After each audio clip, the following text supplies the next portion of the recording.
시편 143편 1절에서부터 12절 말씀까지 제가 받도록 공독해 드리겠습니다.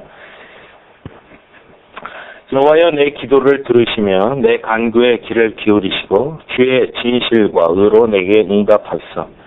주의 종에게 심판을 행하지 마소서.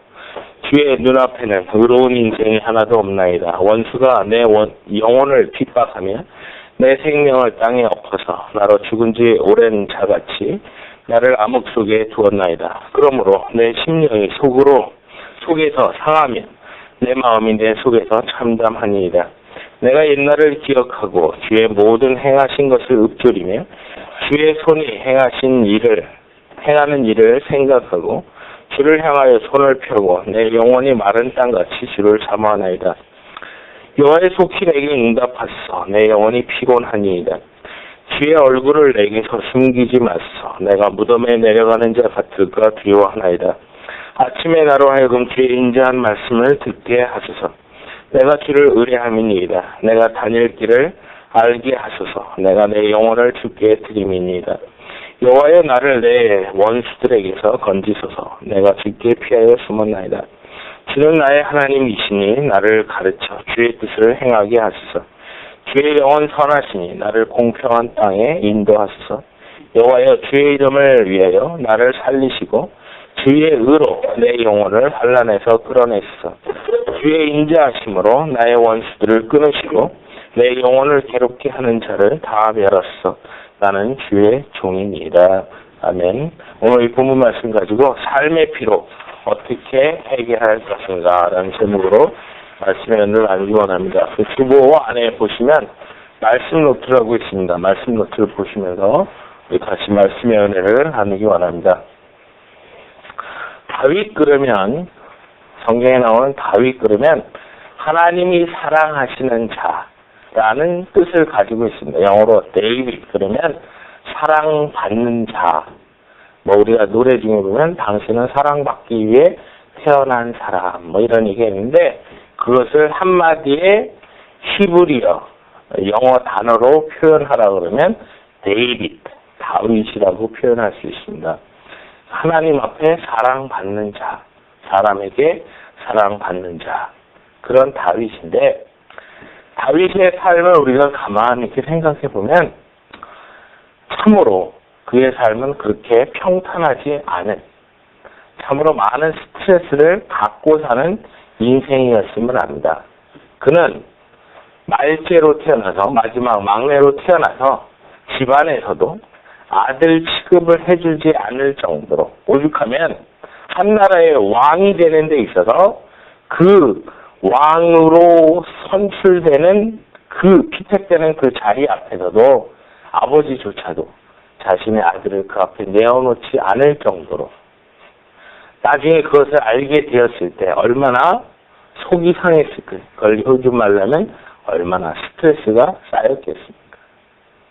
또한 다윗은 여러 가지 자기가 할 수 있는 일들이 많이 있었음에도 불구하고 목동으로 생활하면서 정말 사자를 물리치기도 하고 짐승을 잡아 움키려고 하는 늑대나 사자를 내쫓기도 하고 여러 가지 실제적인 무술을 쓸 수도 있고 기술도 있고 하지만 전혀 그것이 인정받지 못하는, 그래서 골리앗과의 싸움 속에서도 너 같은 어린애가 뭘 할 줄 아느냐라고 무시당하는 그 속에서 받는 스트레스.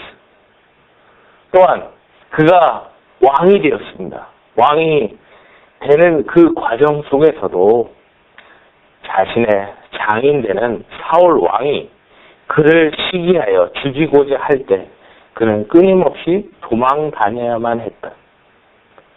분명히 하나님 앞에서 사무엘의 선지자를 통해서 기름 부음 받았고, 그리고 왕으로서 하나님이 세운다는 것을 알면서 불구하고 여러 가지 현상들을 통해서 보여주심에도 불구하고, 그러나 자신의 목숨조차 부지할 수 없어서 도망자로 다녀야 됐고, 그런 상황 속에 자신의 그 신랄 같은 삶을 유지하기 위해서 블레셋이라고 하는 적군의 나라에 들어가서 침을 질질 흘리면서 미친 사람 노릇을 해야만 했던 심리적으로 살펴봤을 때 그에게는 수없이 많은 스트레스가 있었을 것입니다. 또한 그가 왕이 되었습니다. 왕이 되어서도 평탄하지 않았습니다. 아직까지는 통일 왕국의 형태를 가지지 못했기 때문에 파워 게임이 누가 더 힘이 있느냐라는 것 때문에 우리가 아시는 것처럼 요압 장군이 끊임없이 왕의 권세에 있어서 도전하는 그런 모습들 속에서 얼마나 스트레스가 있었겠고, 또한 자식들을 낳는데 그 자식들이 아버지도 죽기 전에 왕이 되겠다고 그 반역하는 모습 속에서 얼마나 많은 스트레스가 있었겠습니까? 우리가 살면서 현대인들처럼 스트레스가 많은 사람이 어디 있느냐? 그렇게 표현하지만 다윗이라고 하는 한 인물을 놓고 가만 생각하면 우리가 받는 스트레스는 스트레스도 아니다라는 생각을 하게끔 됩니다. 그런데 그렇게 많은 스트레스와 그 피곤함을 과연 다윗은 어떻게 이겼는가? 그거에 대한 처방과 해결책에 대한 것을 오늘 우리가 시편 143편 1절로 12절 말씀을 통해서 다윗의 기도를 통하여 그가 어떻게 그 문제를 해결했는지 우리가 말씀을 통해 살펴보며 우리에게 주어진 삶의 피로함, 스트레스를 하나님 앞에서 해결해 나가는 저와 여러분들이 되어지기를 원합니다. 우리가 먼저 8절 말씀을 보면 이렇게 기록되어 있습니다. 저희 교회에서는 아마 성경이 좀 다르다고 느끼셨을 겁니다. 저희는 그 교단에서 교단 총회에서 정한 개역 개정판이라고 하는 성경을 저희가 쓰고 있습니다. 그래서 8절 말씀을 보면 아침에 나로 하여금 주의 인자한 말씀을 듣게 하소서. 내가 주를 의뢰함이니이다. 내가 다닐 길을 알게 하소서. 내가 내 영혼을 주께 드림이니이다. 라고 하고 있습니다. 과거에 우리 그런 얘기 많이 들었습니다.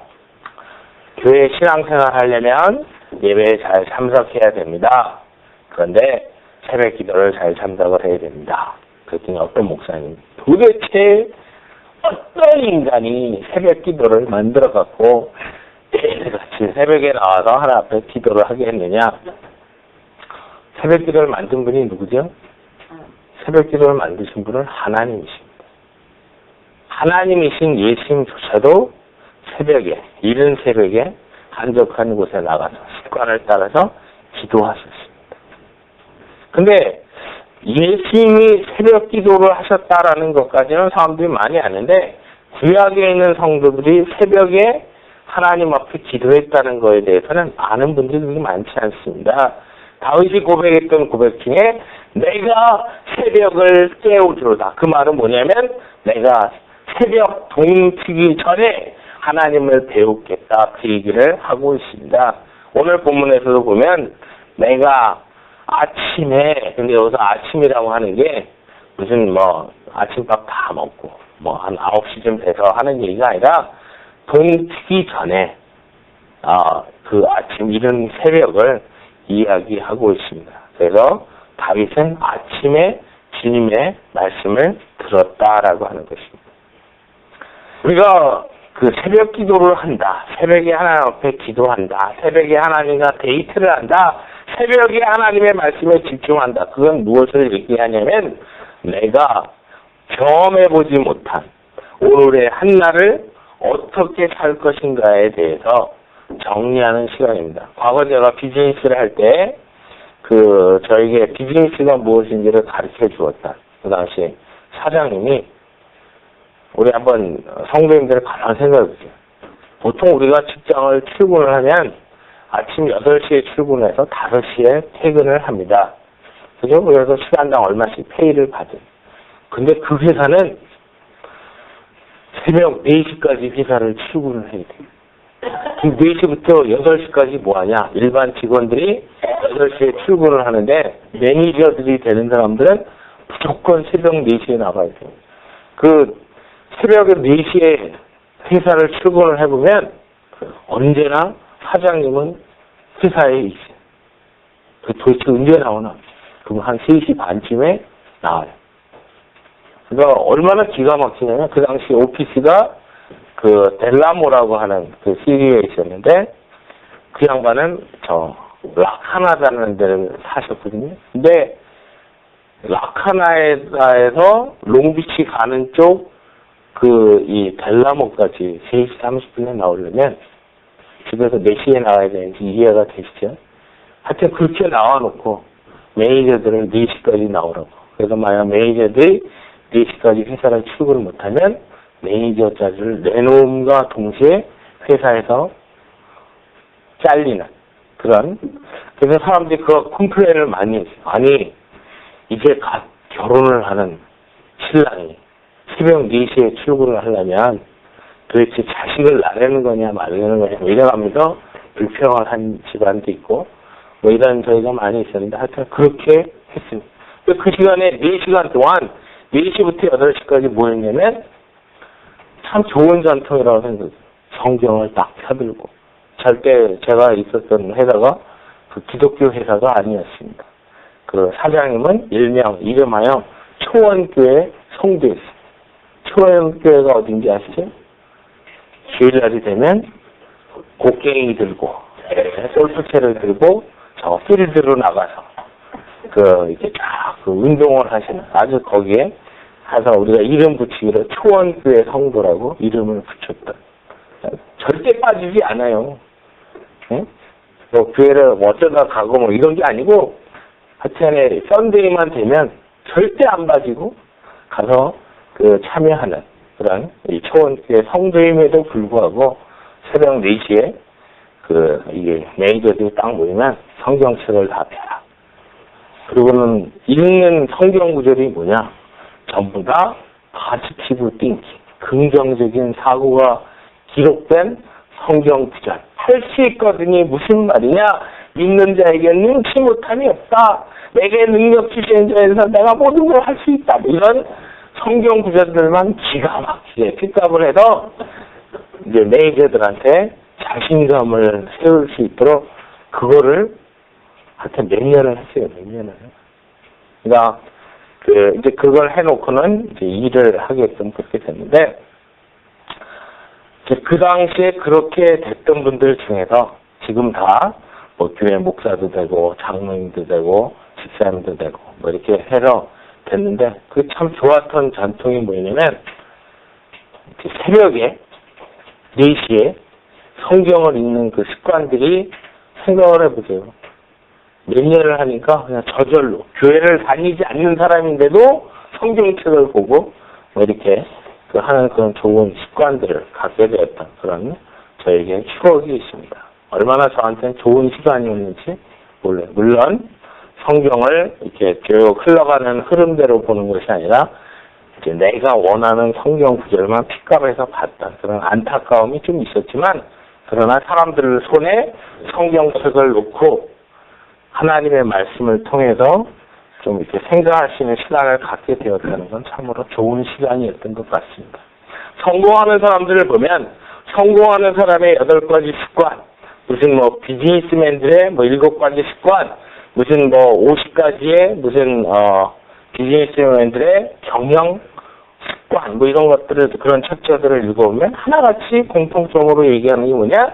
아침에 자기 자신이 내가 누구이며 오늘 무엇을 해야 되는지에 대해서 계획하고 생각하는 사람이라고 다 기록되어 있습니다. 다윗은 아침에 내 스스로 오늘 무엇을 해야 될지를 결정하는 것이 아니라 하나님, 내가 오늘 이 아침도 하나님의 말씀을 듣기를 원합니다. 내가 달려갈 길을 나에게 알려주옵소서.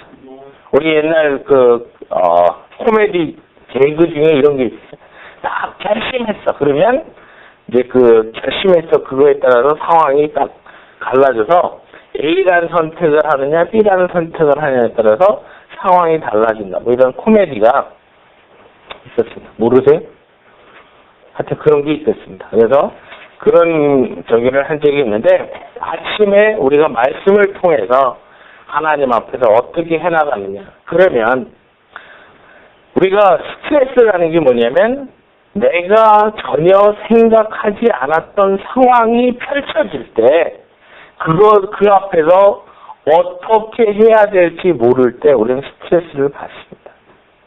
그런데 아침에 하나님의 말씀을 통해서 오늘도 내가 누구를 만나야 하고 어떤 일을 해야 되고 어떤 상황 속에서 어떤 방향으로 해나가야 되는가를 말씀의 묵상을 하게 되면 우리에게 주어지는 일들에 대해서 이 일은 이래서 그렇구나. 저 같은 경우 설교 준비를 거의 한 3주 전에 합니다. 예를 들면 오늘 설교를 1월 중순부터 설교 준비를 이렇게 쭉 했어요. 근데 그렇게 하는 이유가 뭐냐면 설교 준비를 미리 하면 제가 1월 중순부터 지금 2월 10일까지 쭉 오면서 만나게 되는 사람들이라든가 어떤 상황이라든가 이런 것들이 전부 다 설교 준비하는 말씀을 전하고자 하는 데 있어서 필요한 예화거리들이 됩니다. 우리 성도님들도 마찬가지일 것입니다. 내가 어떤 일에 대해서 계획을 세우고 목적으로 해나가다 보면 내가 만나는 사람들이라든가 어떤 상황이라든가 이런 것들이 이 사람은 이래서 나에게 하나님이 붙여줬구나. 이런 상황은 나한테 이렇게라고 하는구나. 나에게 주어진 이 돈은 이렇게 쓰라고 주어진 것이구나 라고 하는 틀이 잡혀지게 됩니다. 근데 그냥 목적 없이 대충 살면 하나님이 나에게 좋은 사람을 붙여줘도 그 사람이 어떤 사람인지 이해도 못하고 돈이 주어져도 이거 갖고 뭐하나 그러다가 괜히 가서 로또나 사갖고 돈만 낭비하고 이런 경우들이 참 많이 있죠. 그래서 우리가 스트레스를 해결할 수 있는 첫 번째 비결, 아침에 하나님의 음성을 듣자라고 하는 것입니다. 하나님의 말씀. 다시 말하면 새벽형의 인간으로 되자라고 하는 겁니다. 다시 말하면 다른 사람보다 먼저 일어나서 우리가 요즘 시대를 불경기라고 합니다. 근데 어떤 사람은 불경기라고 해서 그냥 주저앉는 사람이 있는가 하면 그 불경기 속에서도 호경기를 누리는 사람이 있습니다. 다른 점은 뭐냐? 아침에 늦게 일어난 사람은 불경기인데 지금 나가봐야 손님도 없는데 이런 의식이 있는 사람이고 아침부터 일찍 움직이는 사람은 그 불경기를 호경기로 바꾸는 사람이기 때문에 그 사람의 삶 속에서는 진정 하나님이 주시는 은혜가 무엇인가를 누릴 수 있습니다. 두 번째는 9절 말씀을 보면 여호와여 나를 내 원수들에게서 건지소서 내가 죽게 피하여 숨었나이다. 죽게 피하여 숨었습니다. 그게 무슨 소리냐면 다윗은 자신이 모든 문제를 해결하려고 하지 않냐고 어려운 일이 닥치면 하나님 나 도와주세요. 하나님 나 이럴 때 어떻게 해야 되죠? 하나님 정말 나에게 지혜를 주옵소서. 그렇게 해서 문제를 해결해 나갔습니다. 우리가 아이들을 키우면서도 우리 아이가 문제한지 아닌지는 어떻게 아느냐? 문제한 누구입니까? 분명히 부모가 눈 시퍼렇게 뜨고 살아있는데 맨날 자기 혼자 문제를 해결한다고 나가서 이 친구들 때리고 그리고 뭔 일을 자기 스스로 한다고 하면서 일을 더 만들어버리는 아이들을 우린 이름하여 문제아라고 합니다. 그러나 내 부모가 있다 그러면 정말 그 부모 앞에 어머니 아버지 내가 어떻게 해야 되죠? 라고 묻는 아이. 물론 다 커서 어른이 되었는데도 제가 밥을 먹을까요 말까요 이렇게 한다면 참 문제지만 어떤 상황들이 주어질 때마다 나 어떻게 해야 되나요? 라고 물을 줄 아는 그런 자식이 부모로 하여금 부모가 내가 부모구나 라고 하는 어떤 자기 자신에 대한 만족감을 얻을 수 있게끔 하는 것입니다. 마찬가지로 우리가 하나님께 대하여 어려운 일이 있다 그러면 하나님께로 나아가는 그런 자세가 중요하다라고 하는 것입니다. 어떤 문제가 주어질 때마다 이건 내가 할 수 있어. 그러면 어떻게 되죠? 기도하지 않습니다. 근데 하나님 이건 내가 할 수 없네요. 하나님 나에게 지혜를 주옵소서, 나에게 힘을 주옵소서, 나에게 능력을 주옵소서 그러면 기도하게 돼요. 다시 말하면 기도는 누가 합니까? 교만한 사람은 절대 기도하지 않습니다. 바빠서 기도하지 않는 게 아닙니다. 교만하기 때문에 기도하지 않습니다. 왜? 내 생각에 이건 내가 할 수 있다라고 그러면 기도하지 않습니다. 그런데 나에게 주어진 환경이나 일이 기도하지 않으면 그걸 뚫고 나갈 수 없겠다 그러면 기도하게끔 됩니다. 다시 말하면 내가 평범하게 사는 사람, 그냥 세상 사람 사는 거 똑같이 사는 사람이면 기도할 필요가 없어요. 그런데 매 순간이 모험적인 삶, 매 순간이 위기적인 삶인 경우는 기도할 수밖에 없어요. 2008년 들어서 장례식이 5차례 있으면서 제가 이제 친구 목사님들한테 물어봤어요. 장례식이 많습니다. 나도 그렇습니다. 또 다른 분 물어봤어요. 그렇습니다. 왜 그럴까? 그러다가 이제 우리 이성희 집사님하고 통화를 하게 됐더니 이성희 집사님 지금 나이가 장례식을 많이 치울 나이입니다. 이렇게 얘기를 해서 아 그렇구나. 내가 늙어가고 있구나. 어? 과거에는 재작년까지만 해도 결혼식을 많이 갔는데 장례식보다는 작년부터 시작해서 뭐 장례식이 왜 이렇게 많은지 이제 그 생각을 하게 되는데 그런 여러 가지 상황 속에서 정말 이 어려움을 겪고 있는 사람들이 할 수 있는 게 뭐냐? 하나님 나 어떻게 해야 되죠? 하나님 나에게 은혜를 주시기 원합니다. 그거밖에는 없다라고 하는 겁니다.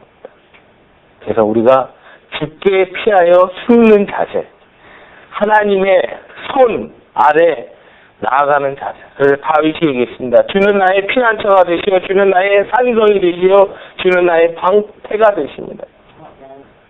주님 안으로 들어가는 자세가 우리가 필요하다라고 하는 것입니다. 세 번째는 8절 말씀 보면 내가 다닐 길을 알게 하소서 내가 내 영혼을 주께 드립니다. 6절에 보면 주를 향하여 손을 펴고 내 영혼이 마른 땅같이 주를 사모하나이다. 내 영혼을 주께 맡겼습니다. 우리의 영혼을 하나님 앞에 맡겨야 합니다. 우리는 많은 경우 그렇습니다. 내 인생의 문제는 내가 해결할 것이야.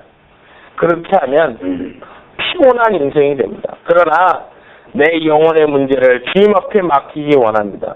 우리가 영어로 포기한다라는 말이 뭐라고 쓰죠? give up이라고 합니다. 자, 우리 그 젊은 자매들이 있으니까 물어볼게요. give up 그랬을 때 뒤에 있는 영어를 어떻게 쓰죠?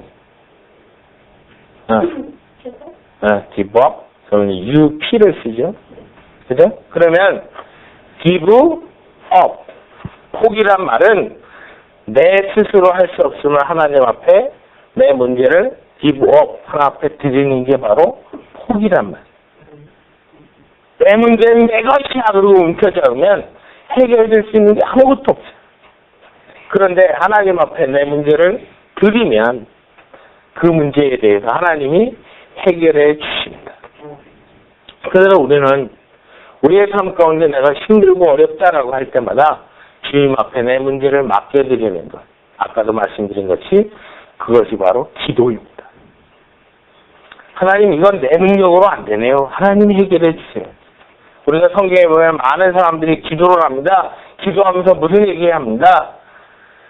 정말 예수님도 그렇게 얘기했죠. 할 수 있거든 이 잔을 내게서 옮겨 주옵소서. 그러나 내 뜻대로 마옵시고 아버지의 뜻대로 이루어지이다. 하나님 앞에 드리는 그런 자세가 필요하다라고 하는 것입니다. 3절에 보면 원수가 내 영혼을 핍박하며 내 생명을 땅에 엎어서 나로 죽은 자 오랜 자 같이 나를 암흑 속에 두었나이다. 우리의 삶 가운데 정말 우리의 영혼을 핍박합니다. 우리로 하여금 우리가 예수님의 그 시험 들은 모습을 통해서 마귀가 시험하는 그런 모습을 통해서 우리가 배울 수 있는 게 뭐예요? 마귀가 끊임없이 예수님을 시험할 때 3가지 시험을 합니다. 그런데 2가지 시험은 첫 번째는 너 배고프지? 이 돌멩이를 가지고 떡을 만들어서 먹어봐. 너 배고픈 걸 채워봐. 그런데 그 앞에 전제가 붙는 게 뭐예요? 네가 하나님의 아들이라네. 두 번째, 성전 꼭대기로 데리고 갑니다. 그리고 성전 꼭대기에서 뛰어내려봐. 요즘 현대말로 하면 번지 점프를 해봐. 근데 그 마귀가 예수님한테 해보라고 하는 번지 점프는 로프를 메고 뛰는 게 아니라 그냥 뛰어내리는 겁니다. 근데 앞에 붙는 말이 뭐예요? 네가 하나님의 아들이잖아.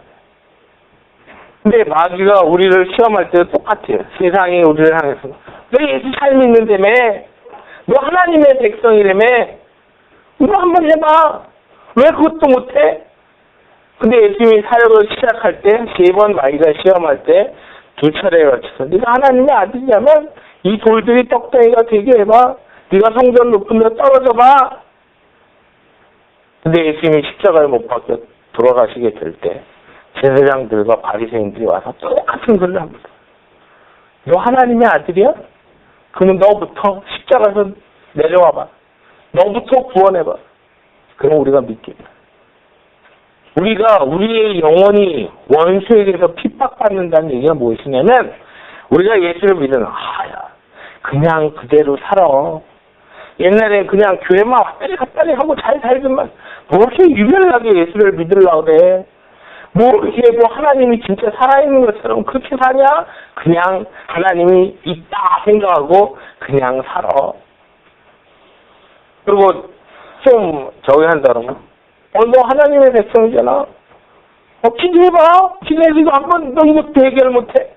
뭐 이러면 그럴 때마다 아무리 신앙이 좋아도 스트레스를 받으면 저 불쌍한 영혼을 어떻게 하오리까. 그리고 하나님 나 이럴 때 어떻게 해야 되지. 그런 마음이 들죠. 우리가 우리의 영혼을 주님 앞에 맡기는 자세는 참으로 중요합니다. 근데 성경에서는 우리가 주님께 우리의 영혼 맡기는 것에 대해서 다른 표현을 하고 있는 말이 있는데 그게 뭐냐면 하나님 앞에 손을 높이 듭니다라고 하는 것입니다. 이스라엘 백성들이 출애굽했습니다. 그리고 난 다음에 아말렉과의 전쟁을 붙었습니다. 전쟁이 붙었는데 여호수아 장군이 칼을 들고 백성들과 나가서 싸우게 됩니다. 그러게 될 때 모세가 산 꼭대기로 올라갑니다. 산 꼭대기에 올라가서 뭐 했어요? 하나 앞에 기도했어요. 근데 그 기도했다는 표현을 성경에서 뭐라고 하고 있냐면 손을 들고 하나 앞에 기도하면 이스라엘 백성들이 아말렉 군사들을 쳤습니다. 이겼습니다. 그러나 팔이 아파서 손을 내리면 거꾸로 아말렉이 이스라엘 군대를 쳤습니다. 그랬을 때 그것을 가만히 계속 반복적으로 되는 걸 본 아론과 훌이라는 사람이 양쪽에서 팔을 받쳐주었어요. 그랬을 때 끝까지 팔을 들고 있을 때 이스라엘이 온전히 아말렉을 완전 무찌를 수 있는 그런 은혜를 경험하게 되었습니다. 제가 그 말씀을 기록했죠. 손을 높이 든다는 의미는 뭐냐? 자신의 문제를 하나님 앞에 맡긴다는 의미다라고 하는 겁니다. 우리가 문제가 있다. 이왕에 문제 없이 사는 사람 아무도 없습니다. 자식을 키우면서 생기는 어려움이 있습니다. 또한 부모님을 공경하는 데 있어서 문제가 있습니다. 어려움이 있습니다. 대인관계 하는 데 있어서 어려움이 있습니다. 사람들이 묻습니다. 목사님, 목회가 무엇입니까? 근데 가만 보니까 목회는 대인관계를 잘해야 목회를 잘하는 거예요. 비즈니스가 무엇입니까? 대인관계를 잘해야 비즈니스를 잘하는 것입니다. 누가 효자고 누가 효부입니까? 대인관계를 잘하는 것입니다. 누구랑? 부모랑. 대인관계를 잘하는 거예요. 그 대인관계를 잘하려면 내 힘으로 되질 않아요. 아니 사람 마음 바꾸어지는 게 우리가 가서 설득한다고 해서 바뀝니까? 안 바뀌어요. 내가 무수히 많은 사람들을 만나지만 그 심령들이 변화되는 것 여태까지 제가 막 여러 가지 말해갖고 그 심령이 바뀌는 걸 한 번도 본 적이 없어요. 그냥 하나님 저 영혼을 어떻게 해요? 하나님이 해결해 주세요. 그랬을 때 하나님이 그 영혼을 바꿔주시다. 그밖에 없습니다. 우리가 하나님 앞에 우리의 문제를 맡기는 거예요. 하나님 나 공부하는데 공부가 잘 안 돼요. 그러면 하나님 나에게 지혜를 주세요. 지혜 달라고 그러면 하나님이 후히 주시고 후리지 않는다고 했으니까 하나님 나에게 지혜를 주세요. 솔로몬에게 주셨던 그와 같은 지혜를 주옵소서. 하나님 앞에 그런 자세가 필요하다. 그것이 바로 손을 드는 첫 번째 의미이고, 두 번째는 손을 든다는 것은 주님을 찬양한다는 자세입니다. 다시 말하면 하나님 앞에 우리가 기도할 때 어떤 기도를 하나님이 제일 기뻐하냐면요, 하나님 최고입니다. 하나님 최고입니다. 그런 기도를 하면 하나님 제일 기뻐해요. 우리 여기 젊은 자매도 있지만 부모님한테 용돈을 잘 받는 방법이 뭔지 알아요? 이거 필요해, 이거 필요해, 이거 얘기해갖고는 엄마 아빠가 가만 생각해보고는 야, 이거 아직 네가 어려서 안 된다. 좀 크면 이렇게 됐는데, 그러기 전에 세상에서 우리 엄마는요, 클레오파트라보다 이쁘고 세상에 어떤 누구보다도 정말 아름답고 마음씨가 좋아요. 우리 아빠는요, 세상에서 어느 누구보다도 이병헌보다도 잘생겼고 정말 마음씨가 너무너무 좋아요. 그러고 난 다음에 아빠, 나 이런 게 필요해요. 그러면 해줄까요? 안 해줄까요?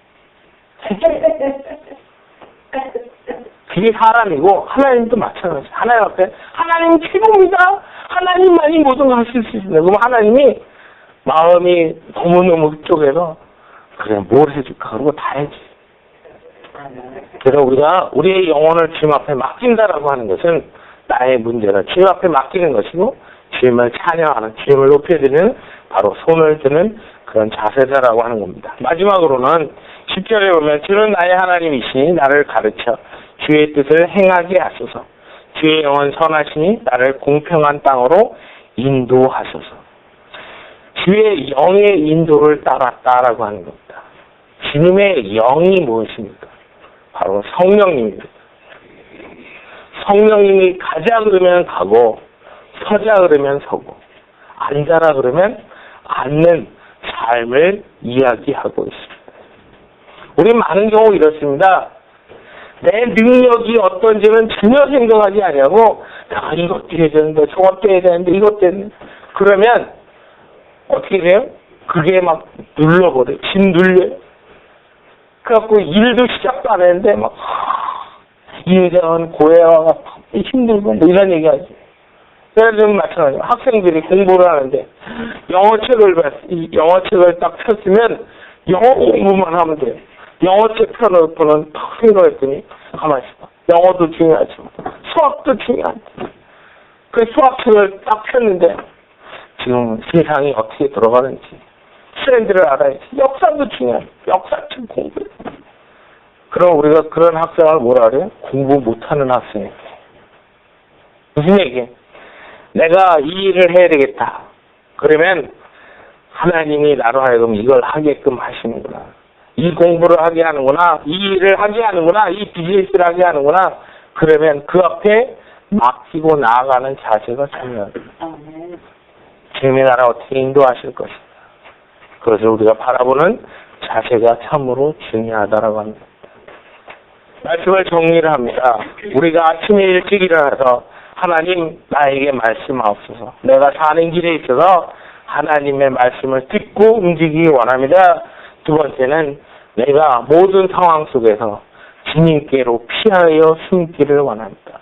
주님 앞에 나의 모든 문제를 맡기기 원합니다.